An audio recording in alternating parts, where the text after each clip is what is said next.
दोस्तों बेवाण क्या होते हैं? बेवाण और खेजड़ली का जो मेला है ये कहाँ भरता है? अच्छा, आपको पता होगा कि बाबेरी बीज कब आती है? जल जुलनी एकादशी कब आती है?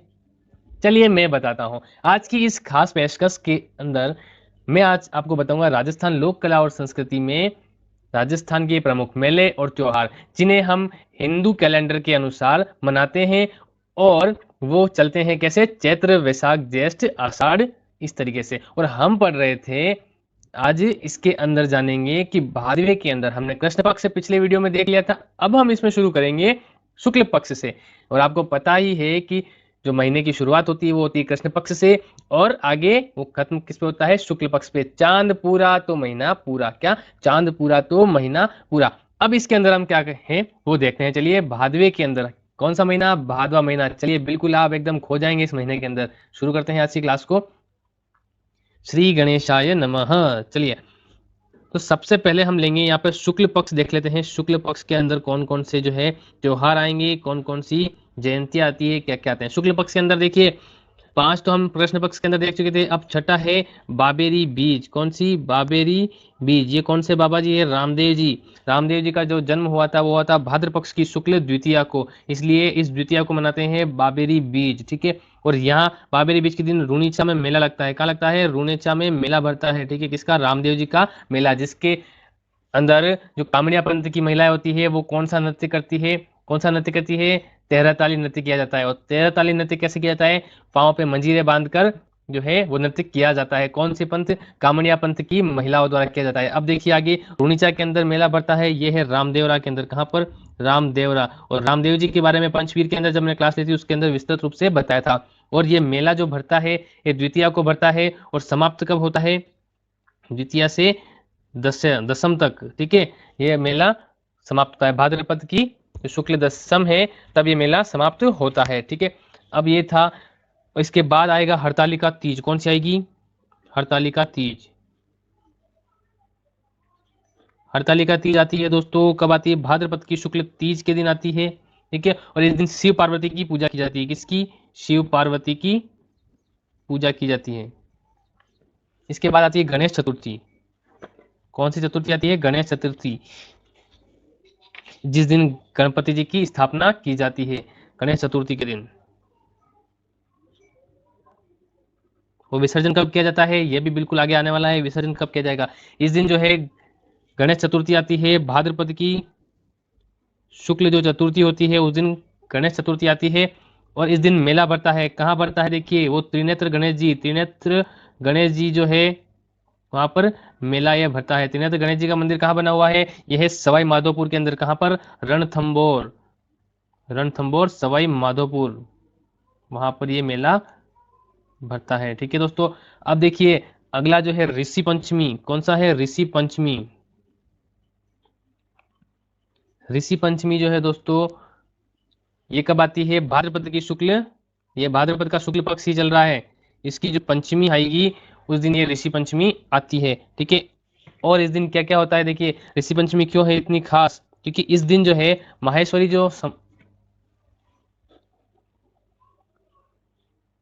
माहेश्वरी, माहेशमती नहीं, माहेश्वरी, माहेश्वरी समाज जो है इस दिन राखी बांधता है। क्या?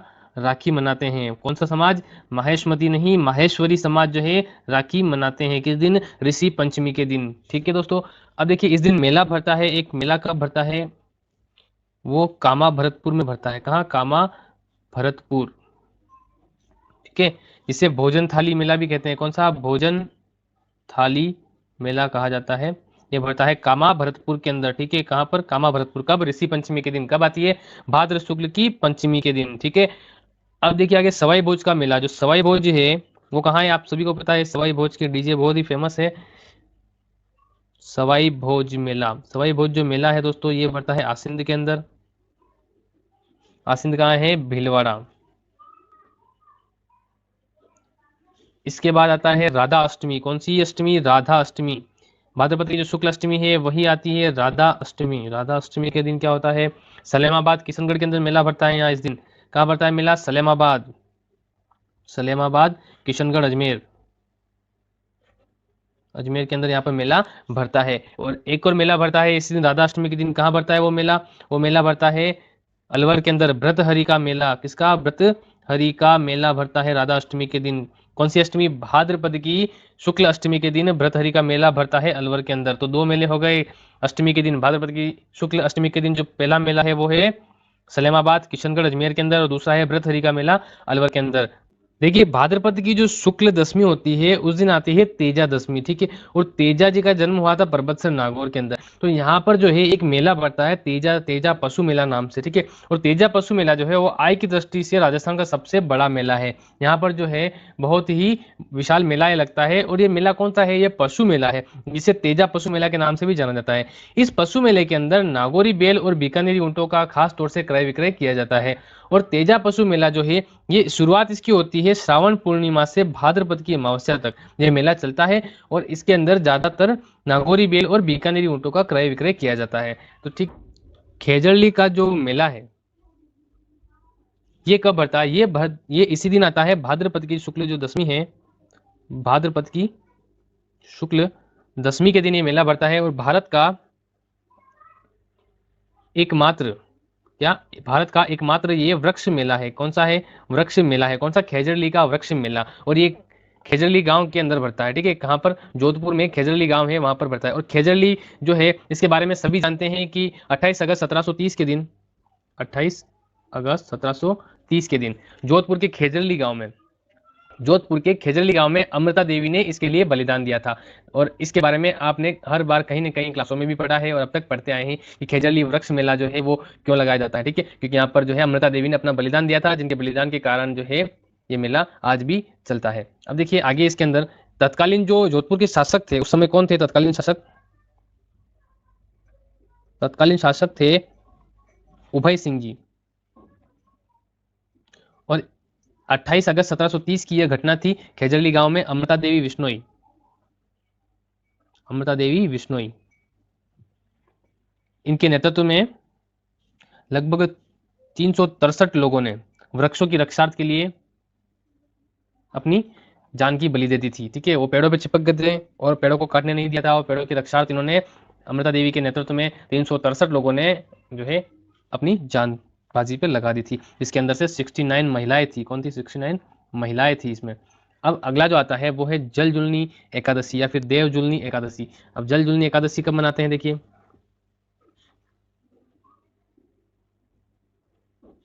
जल जुलनी या देव जुलनी ये मनाते हैं भाद्रपद की शुक्ल एकादशी के दिन। एकादशी क्या होती है? 11 जो होती है उस दिन ये मनाते हैं। अब इस दिन क्या होता है? देखिए इस दिन जो है जो बेवान होते हैं, बेवान क्या होते हैं? बेवान जो होते हैं वो होते हैं मंदिरों में लकड़ी के बने हुए उनके छोटे छोटे मंदिर होते हैं, जिसके अंदर कृष्ण की मूर्ति को उसमें बिठाकर गांव में भ्रमण कराया जाता है, शहर में भ्रमण कराया जाता है। और फिर उन्हें किसी सरोवर में, नदी में या कुएं में वहां पर जल में ले जाकर उन्हें झुलाया जाता है। इसलिए इसको देव जुलनी और जल जुलनी ग्यारस कहा जाता है, ठीक है। इस दिन जो है वेवान में बिठाकर इनको ले जाया जाता है। अब देखिए ये वेवान होते क्या है? ये लकड़ी के बने हुए होते हैं, ठीक है, जिसमें देव मूर्तियों को गाजे बाजे के साथ बिठा कर ले जाते हैं, लकड़ी के बने, ठीक है। और ये कहाँ ले जाते हैं? फिर बेवान में बिठाकर देव मूर्तियों को बिठाते हैं इसमें, ठीक है। बेवान या फिर बेवान इनको बोलते हैं। और प्रमुख जो मेले हैं जल जुलनी एकादशी के दिन, प्रमुख मेले, तो जैसे मैंने बताया कि प्रमुख इसके अंदर श्री कृष्ण को ले जाते हैं, उनको जल में झुलाते हैं। तो इनके मेले भी जहाँ पर कृष्ण जी का मंदिर है प्रमुख वहां पर लगते हैं। तो उनमें है एक तो सांवलिया जी का मंदिर, सांवलिया जी का जो मंदिर है भदेसर तहसील के अंदर मंडपिया वहां पे। और एक है चारभुजा मंदिर, चारभुजा गढ़बोर के अंदर है, राजसमंद, ठीक है। और एक है डिग्गी, डिग्गी मालपुरा टोंक के अंदर, वहां पर ये प्रमुख मेले इस समय लगते हैं। सांवलिया जी का मेला भी है, काफी लंबा चलता है यहाँ पर जल जुलनी एकादशी के टाइम। तो अगला आता है इसके बाद अनंत चतुर्दशी। अनंत चतुर्दशी जो होती है,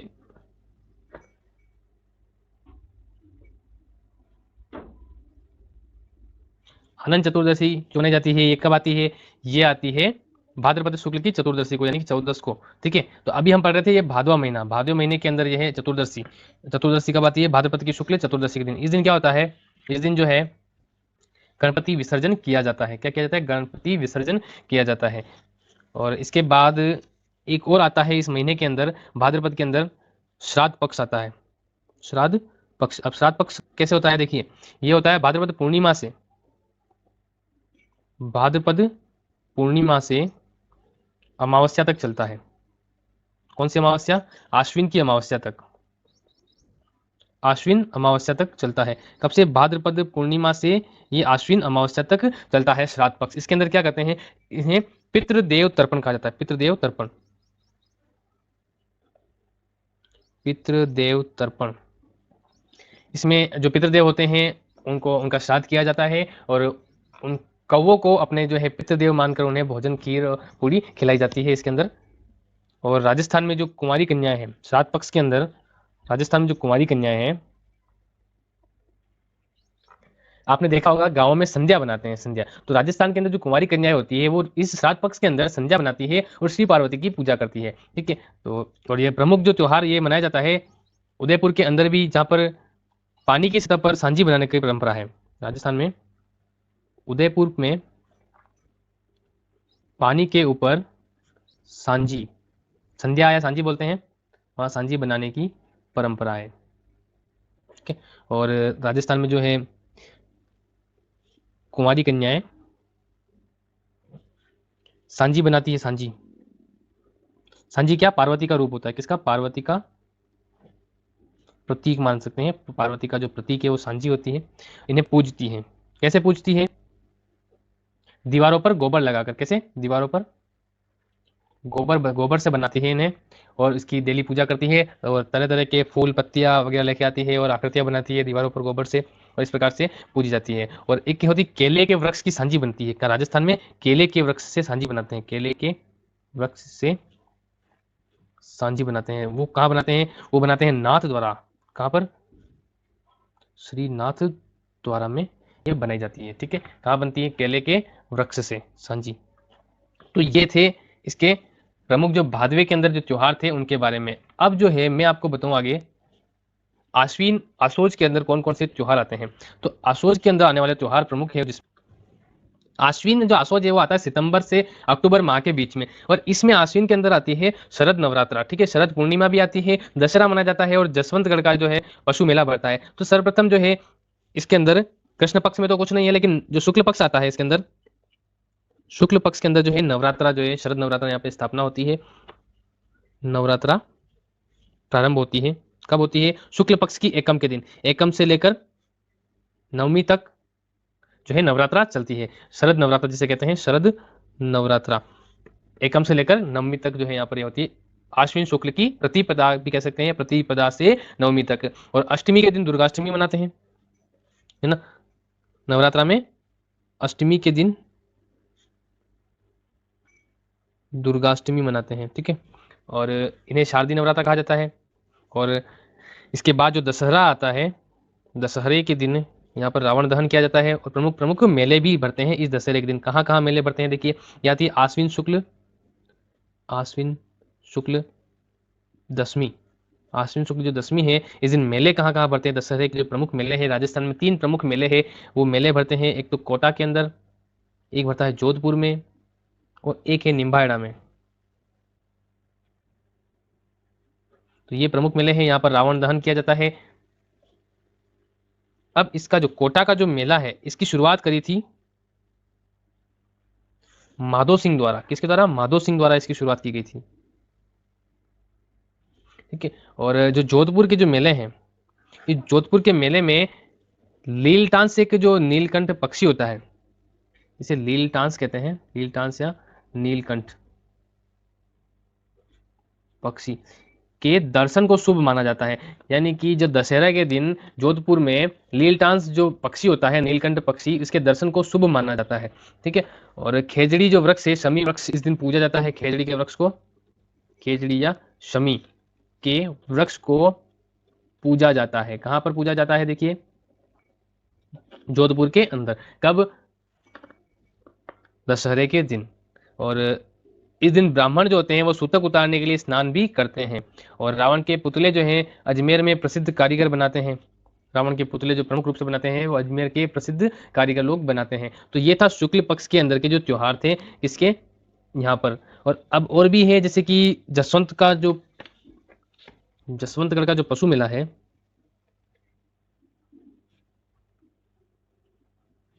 ये भरता है कहाँ पर, भरतपुर के अंदर।